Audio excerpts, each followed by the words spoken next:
ကသားတို့သမီးတို့ရေဒီနေ့ဆီယာမတင်မဲ့သင်ခန်းစာကြတော့ကလေးတွေကစာသင်ယူပုံတယောက်နဲ့တယောက်မတူညီကြဘူးအထူးသဖြင့်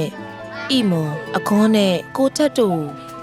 ဘယ်လိုပုံစံနဲ့သင်ရမလဲဆိုတာမသိတော့ဘူးအမျိုးမျိုးစူးစမ်းကြည့်လဲမရတော့အရှုံးပေးခြင်းစိတ်တောင်ဖြစ်လာပြီဒီနေ့လေသူတို့လေးတွေကကိုပြောတာကိုနားလဲပုံမရဘူးအဲ့လိုဆက်မဖြစ်အောင်ကိုကပဲသူတို့လေးတွေကိုနားလဲအောင်စူးစမ်းမယ်သူတို့လေးတွေရဲ့မိဘနဲ့တွေ့ပြီးတော့ကလေးတွေအကြောင်းကိုပိုနားလဲလောင်အကြံဉာဏ်တောင်းကြည့်အောင်ပါပဲဦးလေးရွှေရင်တက်ခွက်လားဆရာမလေးအရင်တိုင်းမလားကျောင်းစုံဂျယ်လီရောပို့ထဲမလားဆရာမလေးရဦးလေးရှေ့ဟာနဲ့သာပြောလိုက်တော့နော်ဟုတ်ကဲ့ဆရာမလေးဟုတ်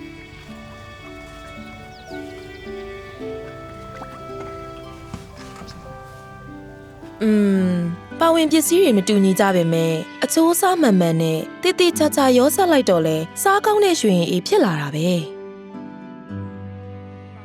ဒီညနေလေးဖြစ်ထွန်းနေအကုန်းဖေတောင်မြို့ပေါ်မှာပဲသွားရောက်နေဆရာမဟုတ်ကဲ့ပါကဲအိမွန်လေးဖေလည်းရောက်ပြီဆိုတော့အစည်းအဝေးစားလိုက်ကြအောင်လေနော်ကျမဒီနေ့ဖေဖေမေမေတို့ဖိတ်ခေါ်လိုက်ရတဲ့အကြောင်းအရာကြတော့လေအကြံဉာဏ်လေးတစ်ခုလောက်တောင်းချင်လို့ကျမကြတော့စာတင်တဲ့အခါမှာဆိုလို့ရှိရင်ကလေးတွေကိုတိထက်ပို့ပြီးတော့နားလည်သိသိချင်တယ်လေဒါကြောင့်သူတို့လေးတွေရဲ့ထူးခြားချက်လေးတွေကိုသိထားမယ်ဆိုလို့ရှိရင်ပို့ပြီးတော့ထိထိရောက်သင်ကြားပေးလို့ရတာပေါ့ဒါကြောင့်မို့လို့ကိုယ့်ကလေးရဲ့ထူးခြားချက်လေးတွေကိုကျမကိုပြောပြပေးသွားပါအောင်ကိုထက်လေးကအတန်ကျင်နဲ့ပြောလို့မရဘူးဆရာမရဲ့သူငယ်ကသူ့ဖေကသူ့တအားအော်ဆူခဲ့တာလေအခုကျစကားအကောင်းနည်းနည်းလေးကျေလိုက်အောင်ခလေးကကြောက်စိတ်တွေဝင်ဘာမှပြန်မပြောနိုင်တော့ဘူး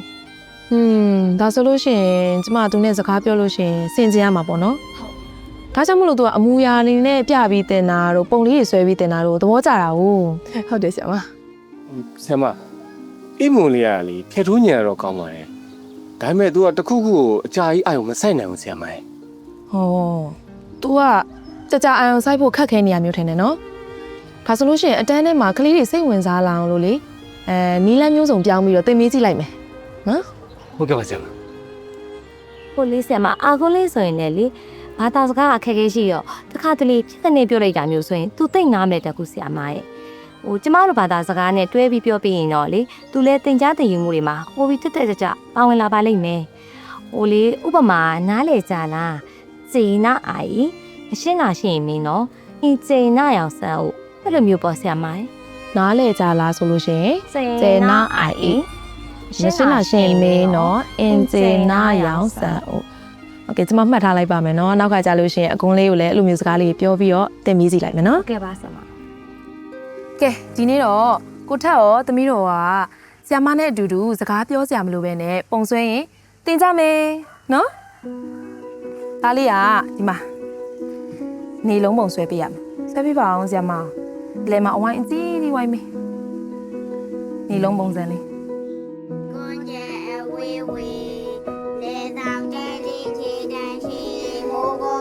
မီလေးအမေထဲနဲ့ချပြီးတော့ဆရာမနဲ့အတူတူဒီမှာသူများရဲ့ကြပြဖတ်နေတူတူဖတ်ကြည့်ကြအောင်လေနော်ပြီးပါအောင်မီလေးတို့ကဲလားဆရာမနဲ့အတူတူတစ်ခေါက်ဖတ်ပြီးရင်နောက်ထပ်အတူတူထပ်ပြီးတော့ဖတ်ကြည့်ကြမယ်နော်လာဒီနေ့အတူတူဖတ်မဲ့ကြပြလေးကကြတော့လဲဆောင်တယ်တဲ့နာမည်လေးကလဲဆောင်တယ်တူဆိုမယ်နော်မိုးရီတက်ရီတဖွေးဖွေးမိုးရီတက်ရီတဖွေးဖွေးနှစ်တလီဆိုရင်နှစ်နလီ